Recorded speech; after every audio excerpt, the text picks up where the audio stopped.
Dans le cadre des réformes engagées par le gouvernement pour assainir les sous-secteurs primaires secondaires de l'enseignement, il a été décidé de l'organisation d'une évaluation diagnostique à l'endroit des enseignants reversés en 2008 en agents contractuels de l'État.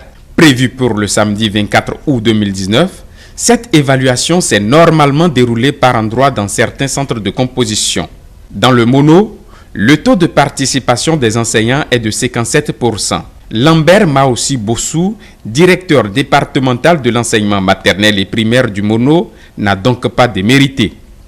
Dans le zoo, la barre est allée haut, sinon très haut. La capacité managériale du directeur départemental de l'enseignement supérieur de la formation technique et professionnelle du zoo a porté de bons fruits.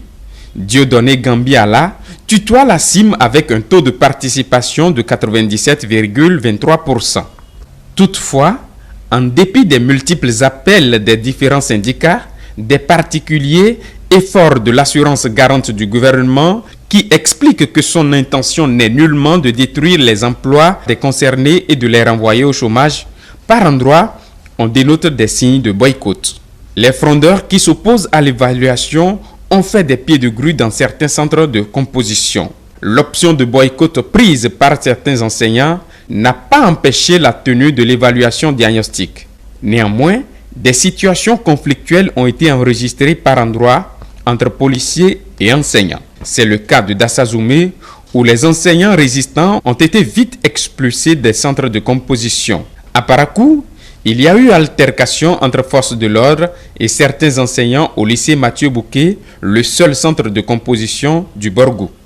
Le questionnement qui nous trottine l'esprit est de savoir ce que peut cacher le refus de se faire évaluer si ce n'est l'expression d'une carence intellectuelle que des enseignants tentent de camoufler.